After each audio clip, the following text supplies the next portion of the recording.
What's up, guys? I hope you are all doing well. In this video, we're going to be covering some advanced liquidity concepts, and I personally believe that this will be one of the best liquidity videos on YouTube. I may be biased. However, after years of kind of going through the YouTube space for education and just watching videos, you know, the good information is very few and far between. And like I said in previous videos, I am making it my job to kind of provide good information to the space. So I would appreciate it if you guys share this around to your friends and whatever. And, you know, we start to make some good change in the space. But without further ado, let's jump into this screen here. So with the video today, there's three main phases of price that we will be covering. First one being volume stability, which is more or less a balanced state in the market where we see price moving sideways. This will usually lead to an injection or precede an injection of liquidity, which is a liquidity seeking move, and then price will often rebalance any inefficiencies left behind during that liquidity seeking move.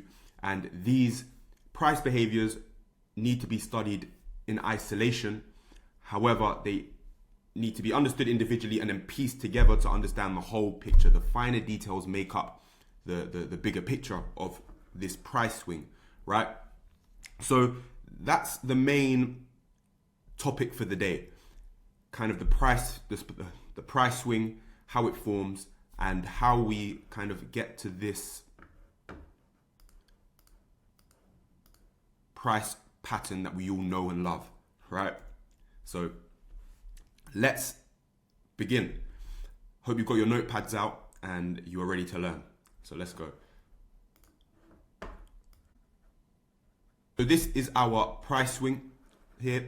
We have the individual phases, the volume stability, the injection, and the rebalance. And then here on the left, we have our volume profile, just to explain some points further down the line in the video. So without wasting any time, let's jump straight into volume stability. So volume stability occurs when the bids and offers, or the buys and sells that are streaming into the market at any one particular time, are balanced, and this usually leads to sideways price action. Now, this, when it starts off, as in this price action over here, during this price action over here, price and the liquidity around price will be quite thick, right, in terms of liquidity. But this isn't always the case. But at that point, when liquidity is thick, it's more or less in a transactable condition. And because it is transactable, a lot of transactions occur there. And what we have to understand is that the more transactions that occur in a specific price region, the more psychological connection the market has to that price area, because there's more positions and people, or we say people, but it could be any market participant, is involved with that area, right? And you can just think of it in terms of how we as traders view the market, that if you was to enter here, the more price moves away from this area, the more you're in profit. However, as price comes back down to that area, you start to have a psychological, your psychological triggers or your psychological buttons are pressed. And, when you were once in a certain amount of profit, you now end up being back at break even. And if price was to move lower, you end up being down in the negative, right? So there's a mass psychological connection at this region due to the amount of transactions that have occurred there. Now, over a certain period of time, the longer price consolidates, the more liquidity dies out and the more volatility dies out, and price will enter a low liquidity state, or a state of low liquidity where, like I said, there's very low volatility and very low liquidity surrounding the market, right? And by the market, I mean this area of price. So we can still have some liquidity resting around here, some pockets resting there. However, it will be relatively thinner, and also everything on either side of this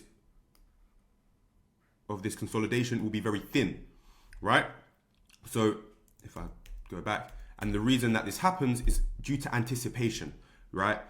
When price enters a low liquidity state, the market is anticipating a breakout, and they don't want to get caught on this. They don't want to get caught on the wrong side of this breakout. So they pull their orders away from this area and back away to extremes, and liquidity can begin to pool at extremes. So this area and the surrounding area becomes very thin in liquidity. That's volume stability, right? Cool. Injection. Once we enter this low liquidity state, at some point, and it's usually due to a data release or when we enter a new session, right? As in London session, New York session, whatever. As we enter a new session, as volume picks up, there won't be enough liquidity, as we just described, or there won't be enough liquidity available around this area, or again, around the larger price behavior. And therefore any large orders that come in won't be able to be matched locally, right? Any orders flowing in during this area of thick liquidity can be matched locally. However, when price is thin, orders cannot be matched locally, and price will have to run out in order to find the opposing liquidity to match that order. And the way that this usually will happen, due to the nature of the liquidity here and the size of the order, it will get broken down from a parent order into a child order. It will get pushed up the ladder in order to find that liquidity, and that will cause that imbalance in price. So there's two main factors that contribute to this injection. Number one being the fact that the area is already thin. The area is already thin due to the low liquidity state, and liquidity being pulled away from the market. And then number two is the fact that when price breaks out of this area, the large order and the fact that price is breaking out of this region gets flagged within the interbank system at each dealer's desk in terms of algorithms, right? The algorithm will pick up on this, and it will reprice its liquidity. It will change the way that it provides liquidity, meaning that the bids will remain relatively stable. However, the offers will become thinner. The amount that is being quoted at the offer becomes thinner, and the distance between the offers can also increase. So price has to jump further in order to fill these buy orders that are streaming in. So those are the two main reasons as to why this inefficient move occurs, right? So we push up to find opposing liquidity due to the fact that there's insufficient liquidity present in the market, right? I hope this is making sense. Apologies. So there will be areas where price can pause, like here, and this can be due to a number of reasons. It can be anyone that is now in profit out of this move may begin to take some profit. It may be hitting on a smaller pool of liquidity somewhere, right? There's many reasons why price can stall here, but it will tend to continue until one of two things happen. Either price gets exhausted, or the bids get exhausted, or we hit onto a large liquidity pool. I say large, but it can be of varying sizes, right? So it can be either price hits on a liquidity pool, or we run to exhaustion. And that's what causes this topping out of price here. Now, here we can see, right, before we move on, I wanted to reflect the nature of price and price interactions in this volume profile. Do you see here, even if it's just tick frequency, if you pull it up on a tick frequency profile, the amount of transactions that occurred in this volume stability was a lot more than the amount that took place in this inefficient leg, which means it has more psychological connection and will usually provide more of a substantial area of liquidity for a future move. It's more likely to provide liquidity to a future move than this area here. However, we'll get onto this in a minute. And also we will tend to see, if we are bullish, that the volume area down here, the volume stability here, will be larger and thicker than the area up here. I hope that's understood. Now, as we exhaust the bids, as price runs up and the bids get exhausted, we get a pullback. Now, this is not new selling. A lot of people just think that when price moves, if it moves up, it's because we have new buyers stepping in, or if we move down, that is new sellers stepping in, right? The majority of the time after a large bullish move, the pullback into this inefficient leg, into this bid void, right? The bids have dried up. The reason price pulls back is due to the fact that the bids have dried up and that the offer side of the market has stayed the same. So it's not new bids, there's just a lot less buyers in the market. I hope that makes sense. So It's this pullback here is not due to new sellers stepping into the market. The flow can be the exact same as it was down here, right? But the fact that there's less buyers means that price will drift naturally back down in this inefficient leg. I hope that makes sense. So now there's 3 distinct areas of this inefficiency that we look out for. On a higher time frame, this area will be an imbalance, right? And there will be 3 main areas: the proximal line, the midpoint, and the distal line. And liquidity can pool at any of these 3 areas. Now, the context of the move will confirm which area you can trade from. There's certain scenarios you can trade the proximal line. There's certain scenarios you can trade the midpoint, and there's certain scenarios which I usually do not do, but you can trade the distal line, right? And usually you'll trade the distal line if you believe that the volume stability and the volume and liquidity at this volume stability will hold and provide liquidity to the market for the next bullish move. So there are 3 areas that we look at that liquidity can pool at, and price will tend to continue the overall leg that it initiated in this injection, right? Now, yeah, so cool. We get the injection, and we have to understand that when price breaks out of this volume stability, we enter a new state of liquidity, right? This liquidity is in a certain condition, right, in the book over here. Then when price breaks out of this area, we enter a new state of liquidity, which causes this type of price behavior. Out of that, we rebalance, blah, blah, blah, and this is basically fair valuating the inefficient leg, and we're trying to find where buyers are willing to step back into the market, and it can tend to be at any one of these 3 points. Now, the final kind of scenario that can happen is that price can move through this volume stability, right, which usually results in some kind of shift, market shift, or a higher time frame kind of change in the state of delivery or shift. And what that usually is due to is because the nature of the selling that occurred in this rebalancing leg, instead of it being passive and, like I said, where it's a lack of bids and price rebalancing the bid void, instead of it being that scenario, it's actually hard selling, right? And that will get picked up in the algorithms and the liquidity that was remaining here. So there's either, you know, people that are still involved in this position from here, or there's some scenarios where the liquidity has the orders didn't get filled over here, so they get pushed over to when price comes back to this level. And if they see this move as hard selling, then they will pull that liquidity away, and this area becomes less liquid, not less liquid, but it will not provide the same amount of liquidity as it could have if it were to push price higher. So this area becomes relatively thin, and price can move through that as participants pull their orders away and pull the liquidity away, and that then leads price to push through that level. All right, so I just wanted to walk you through a live example, and by live I mean just an actual image of price. This is the 1 minute chart on Euro USD taken a couple months ago.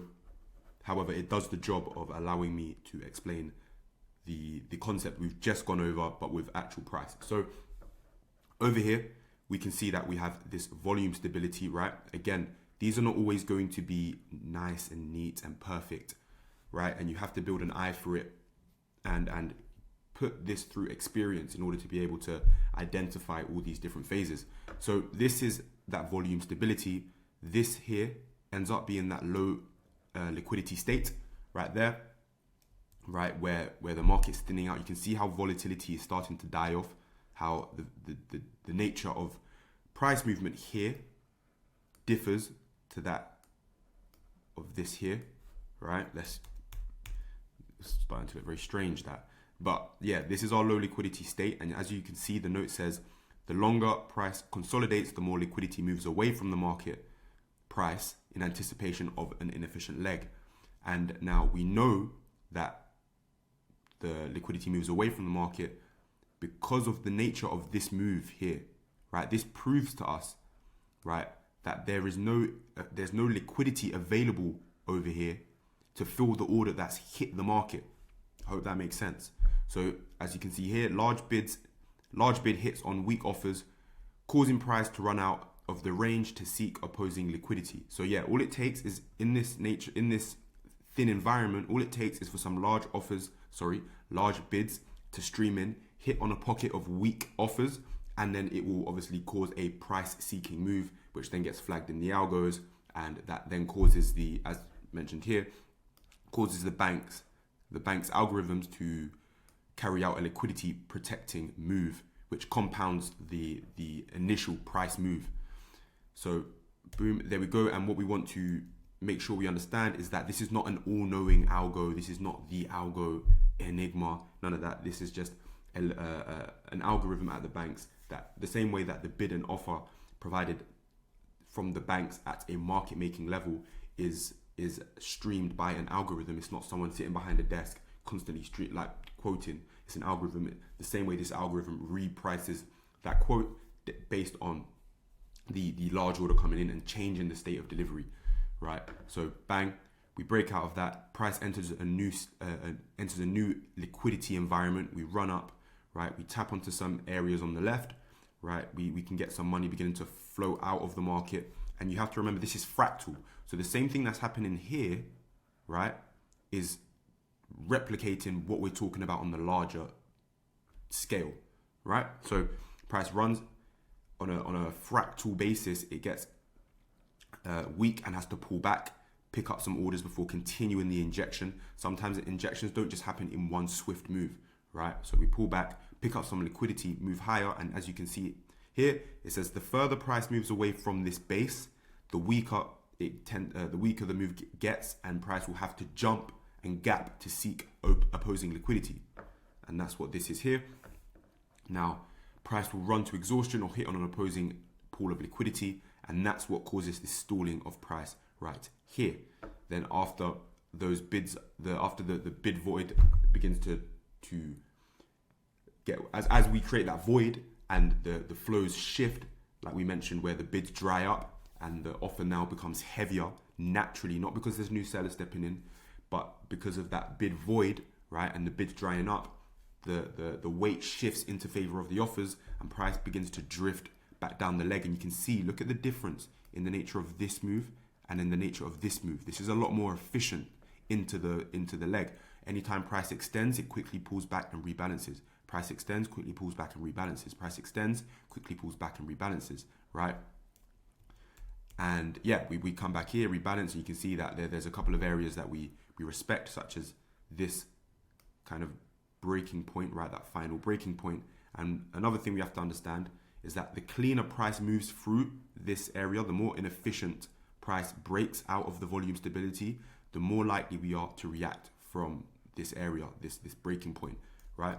In this case, you can see how that ended up happening. We broke up very inefficiently, we tapped it. However, on the larger scale, when we come over here, instead of reacting from this, we're more likely going to react from a deeper level. And as you can see from over here, we do end up coming quite a bit deeper into the move, maybe somewhere like there. Bang, clean that was. So yeah, that was a visual an actual candlestick chart representation of what we was talking about before. I hope that was helpful. I hope you guys found this informative, and yeah, I'll see you in the next video.